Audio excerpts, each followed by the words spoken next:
Rekan-rekan mahasiswa, sebelum kita membaca merenungkan firman Tuhan, mari kita berdoa.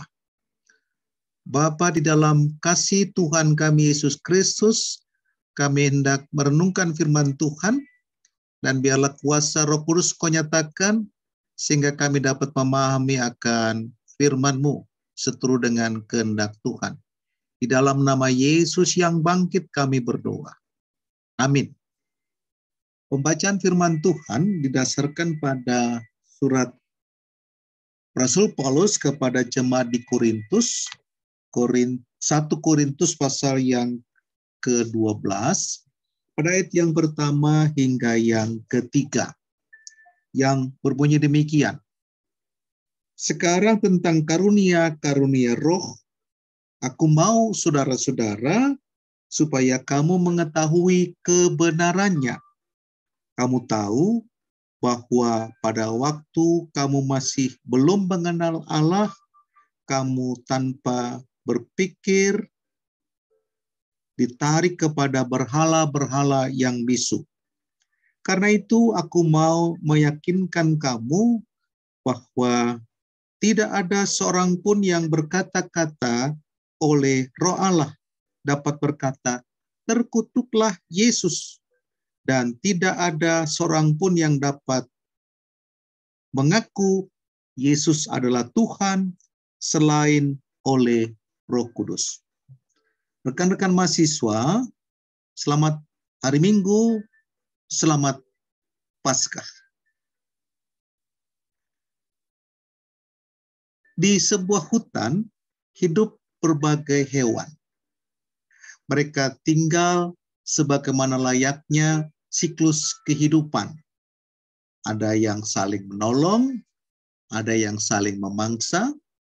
Semua dilakukan karena itulah pola kehidupan. Sehingga kehidupan terus bergulir dan menciptakan keharmonisan. Tinggallah sekelompok lebah di sebuah pohon tua. Lebah terkenal sebagai makhluk yang giat bekerja. Mereka membentuk koloni-koloni untuk mengumpulkan serbuk bunga dan menjadikannya jeli dan madu untuk menghidupi sang ratu dan cadangan makanan bagi bayi-bayi lebah. Lebah mengenal sistem ratu, pejantan, dan pekerja dengan tugas yang berbeda. Para lebah pekerja menjadi pasukan pencari serbuk bunga, tidak pernah lelah bekerja. Mereka mencari bunga-bunga di berbagai pelosok hutan. Hingga pada suatu waktu, seekor lebah pekerja bertemu dengan seekor burung elang yang sedang mencari makan untuk anak-anaknya yang baru menetas. Hai lebah, sedang apa kau di pinggir hutan? Tanya sang elang. Aku sedang mencari serbuk bunga dan mengisap madu. Persediaan madu kami hampir habis, ujar sang lebah pekerja. Sang elang terbahak-bahak dengan suara sombong. Sudahlah, kenapa harus capek-capek bekerja dengan tubuhmu yang kecil itu? Apa kau tidak sayang dengan tubuhmu? Kalian para lebah tidak seperti kami. Elang adalah makhluk yang kuat dan tangguh, walaupun hidup seorang diri. Mendengar hal itu, sang lebah pekerja tersenyum. Justru karena tubuh kami kecil, kami harus hidup bersama lebah yang lain untuk saling bekerja sama. Kami juga mengerti arti sebuah kerjasama dan kami bersyukur. Sang elang tak mau kalah. Lalu kenapa kamu mau menjadi lebah pekerja? Kenapa kamu tidak hidup sendiri saja? Ratumu pasti malas dan hanya diam di sarang, disuapi setiap saat oleh lebah pekerja. Bukankah itu tidak adil? Kami, para elang, selalu mandiri dan mencari makan untuk diri kami sendiri. Tidak pernah menyusahkan elang lain. Sang lebah pekerja kembali tersenyum. Kami, para lebah pekerja, tidak pernah merasa kesusahan atau dimanfaatkan. Kami ikhlas bekerja untuk ratu kami dan para pejantan. Mungkin mereka terlihat malas, tapi tanggung jawab untuk meneruskan keturunan para lebah ada di tangan mereka. Itu tanggung jawab yang berat, ujar sang lebah bijaksana. Kami percaya bahwa Tuhan itu adil. Dia menciptakan kami dengan sistem seperti ini, pasti ada manfaatnya. Dan Tuhan menciptakan elang yang mandiri juga pasti ada manfaatnya. Benar bukan? Sang elang hanya mengangguk dan menyadari betapa bijak sang lebah. Karena matahari sudah makin tinggi, sang lebah berpamitan agar bisa kembali bekerja dan mendapatkan serbuk bunga untuk dibawa ke sarangnya. Rekan-rekan mahasiswa, seringnya kita mendengar suara-suara orang per orang yang dengan bangga merasa berjasa atas pelayanan gereja. Apalagi bicara pembangunan fisik. Mungkin karena berkaitan dengan dana atau bangunan yang kelihatan megah berdiri. Tapi untuk hal-hal kecil seperti membersihkan gedung gereja setiap hari atau juga memperhatikan akan kelengkapan lain, jarang atau bahkan tidak pernah mendapatkan apresiasi.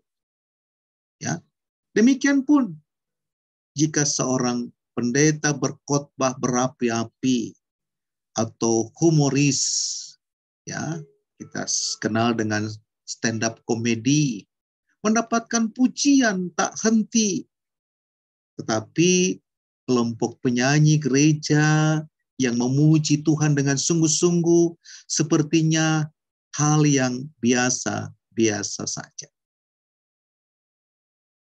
Rekan mahasiswa, pembedaan seperti ini disadari atau tidak menimbulkan perbedaan rasa di hati jemaat. Tidak jarang menjadikan pelayanan yang satu seakan-akan lebih tinggi dari yang lain. Ya, semacam strata karunia. Parahnya menjadi sombong rohani. Ternyata sejak awal gereja ada di muka bumi ini, hal ini telah menjadi isu hangat sehingga ditulislah oleh Rasul Paulus. Ada semacam permasalahan yang muncul berkaitan dengan karunia pribadi. Meski perikop ini Paulus belum menyinggung masalah itu, tapi ya, bacaan selanjutnya ia membahas habis-habisan tentang karunia ini. Ya, terlebih pada pasal 12 hingga 14. Karunia tertentu kebanyakan dalam keadaan ya dikuasai roh atau bisa berbicara dalam bahasa aneh ya dengan seperti orang yang sedang berekstase, seakan-akan menunjukkan status rohani seseorang. Nah, parahnya Karunia seperti ini dianggap lebih tinggi dari karunia yang lain. Dan orang-orang mulai mengejar karunia-karunia seperti ini. Meskipun mereka ya, diberikan karunia yang lain. Nah, rekan mahasiswa, Paulus menasihatkan jemaat bahwa karunia-karunia itu banyak regamnya. Ada yang berkata-kata bisa dengan hikmat. Ada yang berkata-kata dengan pengetahuan. Ada yang bisa menyembuhkan, membuat mujizat, bernubuat, membedakan roh, berbahasa roh. Tapi juga menafsirkannya. Tapi ingat, walaupun berupa karunia, tapi satu roh, kata ayat yang keempat dari pembacaan kita kalau kita lanjutkan. Rupa-rupa pelayanan tapi satu Tuhan. Itu kuncinya. Ada berbagai perbuatan ajaib tapi satu Allah atau Allah yang satu itu mengerjakan semuanya di dalam semua orang. Nah, itu intinya. Tidak boleh ada yang merasa lebih hebat dari yang lain karena karunia yang dimilikinya. Karena karunia itu toh juga adalah pemberian Allah. Rekan mahasiswa, karunia itu penting. Tapi kehidupan berjemaat lebih penting. Kehidupan persekutuan lebih penting. Mengejar karunia-karunia itu tidak salah. Tapi jangan untuk menyombongkan diri. Pakailah untuk membangun persekutuan di PMK misalnya. Bagaikan beberapa orang yang dipercayakan membangun rumah. Ada yang merancang, ada yang ahli di bidang dinding, ada khusus yang membuat pintu dan jendela, ada juga yang mengecat tembok. Nah, setelah rumah selesai, siapa yang bisa mengklaim itu hasil karyanya, hasil kerjanya? Tidak ada. Karena yang mempunyai rumah itu adalah pemiliknya. Rekan mahasiswa, mari merenung. Siapa di antara kita yang masih merasa bangga dengan kerja kita di pelayanan PMK umpamanya? Seakan-akan kita lebih baik dari yang lain. Seakan-akan karunia kita lebih suci dan patut dihargai.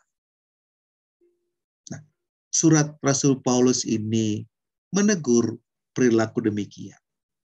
Bila ada karunia-karunia yang kita miliki, syukuri itu dengan penuh kerendahan hati sebagai pemberian Allah.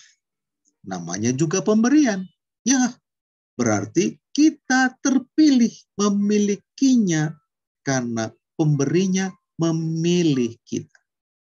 Jadi, pakailah itu untuk menguatkan tubuh Kristus, bukan kebanggaan pribadi. Rekan mahasiswa, seperti ilustrasi di depan, Tuhan menciptakan makhluknya berbeda-beda.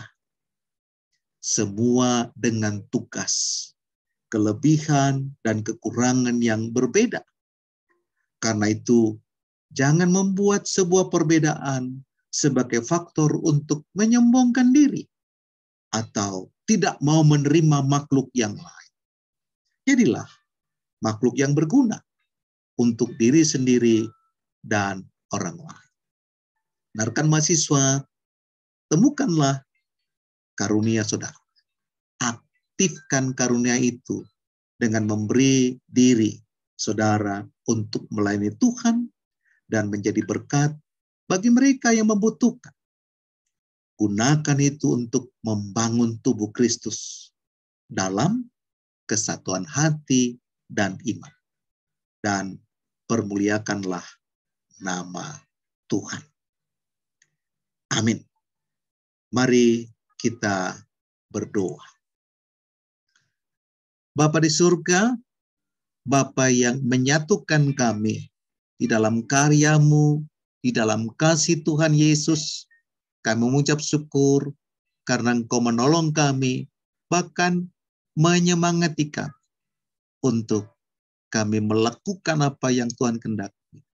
Terlebih di tengah perbedaan, di tengah karunia yang berbeda, di tengah kelebihan, kelemahan, kekurangan, tapi Tuhan tetap menyatukan kami. Engkau satukan kami untuk pekerjaan-Mu dan mempermuliakan nama Tuhan. Dalam nama Yesus kami berdoa karena kebangkitan-Mu menyelamatkan kami. Amin.